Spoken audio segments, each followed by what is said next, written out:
We got one more, the night game. This should be the better game, at least should be on paper. Georgia favored by 7.5 over Michigan in the Orange Bowl. The over-under 45.5 points, Shane. And then before we make our picks, let's kick it over here real quick to Kirby Smart, Todd Bunkin, who kind of shared insight into the big question there everybody's got with the Bulldogs. JT Daniels, Stetson Bennett, what's going on behind the scenes, and why Georgia is sticking with Stetson Bennett. Yeah, Kirby, when the quarterbacks come up, you likened it to other positions as far as the competitions. But is it different when it comes to making a substitution at that position just because of the gravity, as you've mentioned, the rhythm? Are coaches maybe more reluctant to make a change there than they would at safety or right guard because of that team rhythm or the styles of the quarterbacks? I think it's hard to say. I think it's all based on the situation in the game, the things you discussed prior to what's going on in the game, how has practice gone during the week and previous weeks. It's certainly something that we talk about as a staff. But yeah, it's different than other positions when it comes to making that decision for your whole team. And certainly that guy is the face and the leader of the team and gets the most reps. But it's something that the offensive staff and ourselves, we talk about a lot. But I'll be honest with you, I've been really confident in Stetson, now. I'm confident in JT. And I thought Coach Monken did a great job addressing some of that yesterday. And we've got confidence in all our quarterbacks. Is there a plan for how much JT plays? And again, in terms of quarterback, Stetson's our starting quarterback. So, again, the JT situation will be a matter of, is the situation right? And also, is he healthy enough? The reason Stetson Bennett plays is we think he gives us the best chance to win. Without getting into too much detail, we think he gives us the best chance to win. And that's really the end of that question. Don't worry, Todd. I'll press more on quarterback. So, look, JT is the starter when the season starts. He plays well. When he gets hurt twice, Stetson then becomes basically at this point the permanent starter, even though JT apparently is healthy. I think the question a lot of fans have, a lot of people like me also have, is basically what changed. I mean, you guys did know what Stetson brought to the table, and you knew what JT brought to the table. So what did change to make Stetson the starter? Well, probably not a lot in terms of our confidence of both players. I think that's probably the best way to put it. I think Stetson, at times, I'm talking about me, have probably undervalued his skill set. We've tried to elevate guys that have talent on our roster, and we do that at every position. And some guys just combat that and fight and scratch and continue to play well and try to prove you wrong.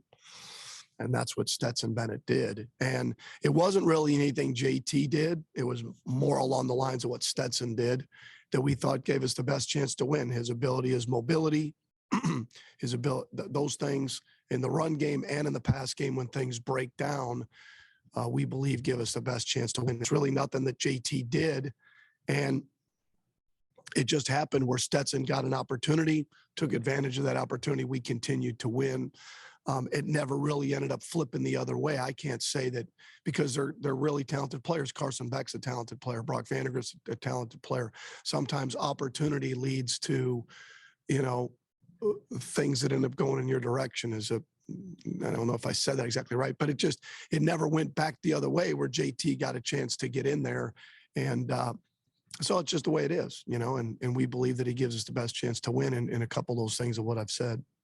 All right, Shane. So, hey, Kirby and Todd Monken, the offense coordinator, they got all the faith in the world in old Stetson Bennett. My question to you, do you, Shane, who you got in the matchup, Georgia versus Michigan in the Orange Bowl?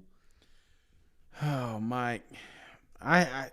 This one's tough, but I think you got to stick with Bennett. You know what I'm saying? I've been praising JT, just trying something different, and I think maybe you roll something like that out next week. But you cannot. This isn't Cincinnati, brother. Okay, Michigan's a good program. Michigan has, especially here of late, They just find ways to get things done. And I know it's tough to compare these two conferences, but I really like what Harbaugh's been doing here at the tail end of this season. And it's almost similar to Georgia, aggressive, strong defense with a running attack, Right. So I think we've got two mirrored programs here. The good news is we've got more talent. That's why I still like Georgia Bulldogs, because I think on both sides of the line of scrimmage that we can really lean into these guys and just do what Georgia has done all throughout the season. It will work against Michigan. It won't work against teams like Alabama. So I think that the time to show all your cards is not this week. I think you go in with what's been working all season long, and that's Stetson. That's this running game. That's this defense. I like Georgia. I think it's going to be a low-scoring game. Obviously, Vegas does too, but I think Georgia wins it by 2 touchdowns. Give me Georgia 28, Michigan 14. Yeah, here's the deal, Shane. I'm going to lay this out pretty simply here. Alabama had the pieces to take advantage of Georgia's weaknesses, which helped. Yeah. We didn't even know they had until the SEC championship game.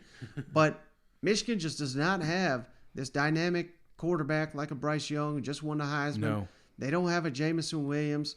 They're going to, like you said, they're going to try to pound the ball. They're going to go ground heavy. And that is exactly playing into the Georgia Bulldogs' hands. Right.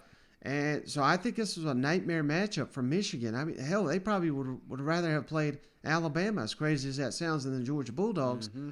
And I think, we just had Stephen Lazzard on the show last week to preview this matchup, and he made an interesting point when he also said he'd stick with Stetson Bennett.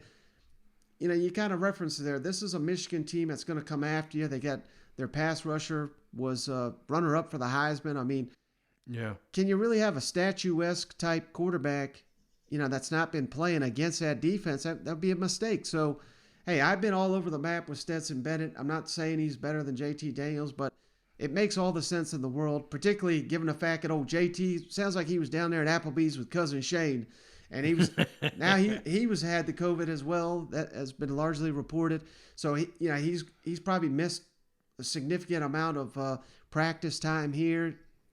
Just wouldn't have made a ton of sense to have JT Daniels starting in this matchup with so much on the line. So yeah, I'm right there with you. Now, speaking of Michigan's quarterback, Shane, his name's Cade McNamara. I'm gonna throw up his stats here the last couple of games. Check this out, Shane. This is just his last couple games. I'm not even cherry picking like terrible games. These are just his last 5. Indiana, 168 passing yards. Penn State, 217. Mighty Maryland, 259. That was his high point. Ohio State, 159 passing yards, no touchdown, interception. Iowa, 169 passing, 1 touchdown, 1 interception. This is a guy that's going to beat them Georgia Bulldogs in this defense? Hell no. I think Georgia, after that horrible, disappointing performance in the SEC championship game, I think they got a chip on their shoulder, Shane. I think they're going to come out of here and want to prove something that they are the most dominant deep. Hell, Shane, a couple weeks ago we were saying this is the best defense of all time. That's the defense that shows up here in the college football playoff. Georgia 27, Michigan 0. Goose egg. The Michigan Wolverines, and I think it's going to set up an epic showdown here between Alabama and Georgia in the national championship, and I can't wait for it. Absolutely, man. But the storyline shouldn't be JT. I still think you got to get some more weapons involved, not just the running game, not just Bowers. We got another.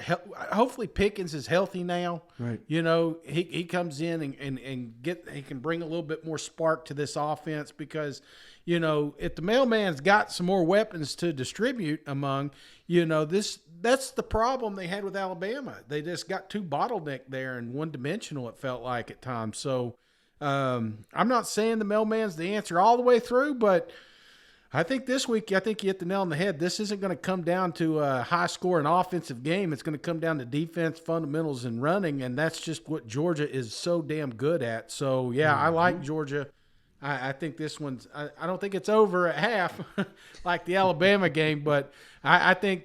Let me ask you: should the rope be smaller for Stetson here? I mean, is there some sort of scenario playing in your mind where maybe JT comes in for a couple series, maybe in the third quarter or something like that? Just to see how he is, see if he is even game ready. Just to even put the tape out there to give something for Nick Saban to add in practice. I mean, you know what I'm saying? It's right. chess, not checkers. So do you see something like that just to keep Alabama on their toes? Yeah, it's interesting that you asked that, Shane, because Kirby was asked something like that here on Wednesday, and he wouldn't really answer the question, kept it vague, but I think you almost have to. And, we're saying stick with Stetson largely in part of the matchup, but if Georgia wins, if Alabama wins like we anticipate they will, man, we are setting up again, Georgia, they can't let Alabama score 40 points on them once again, but it's going to be tough to limit them to under 30, I would imagine. So, yeah. I mean, it may be, I don't want to call it a shootout because I don't know if that's the proper term, but it might be the first team to 35 wins a national championship. And hell, we've seen Stetson twice against Alabama, and he has not been able to get anywhere close to that. So you may need JT Daniels in that championship. So, hey, maybe that's just the benefit of having two quarterbacks, brother, where, you pick one based on the matchup. And I think given that we've seen it twice, I know it was 2 different seasons, so maybe that's not fair, but we certainly have seen it once this year, Georgia versus Alabama, and Stetson he's just not on the same level as Bryce Young when it comes to overall talent, where JT Daniels may be your answer there. So, I think I get JT Daniels as many reps as I can in this football game and try to get him ready to go. And maybe he's your answer to get Georgia finally winning that elusive national championship here in a couple weeks. Heck yeah. I'm ready, baby. Yeah, I'm ready. I'm fired up for these college football playoff matchups. Fired up for Tennessee, South Carolina bowl games as well. It's time to get this SEC tuned up right. Let's go 4-0 this weekend, heading into Saturday, New Year's Eve, or New Year's Day, excuse me. Man, we got more games to preview on that day as well. So I think it's a great place to cut it, Shane. Cannot wait.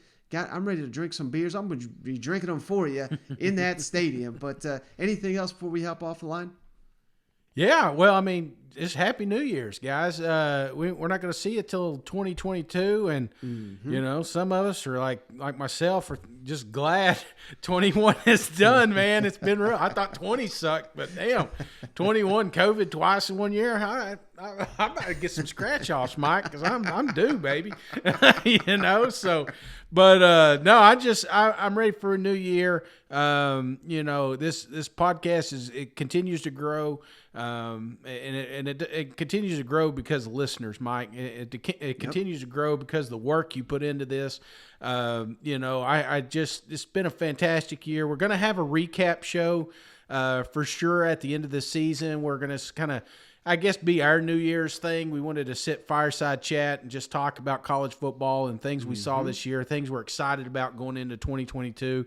So we'll spend some more time on that. But right now, we just want to get through these playoffs and bowl games. And I just wanted to wish everybody a happy New Year's, and just be safe out there, guys and girls. Yeah, absolutely. Enjoy it. Enjoy all this great football. But, hey, key thing Shane said there, be safe. And we'll catch you in the new year. It's going to be the best year ever of the podcast. So we'll catch you on the next one. Enjoy these football games. All right, you nailed it, Mike. Maybe 2022 we work on closing shows. Just kidding. See you guys. Go Vols.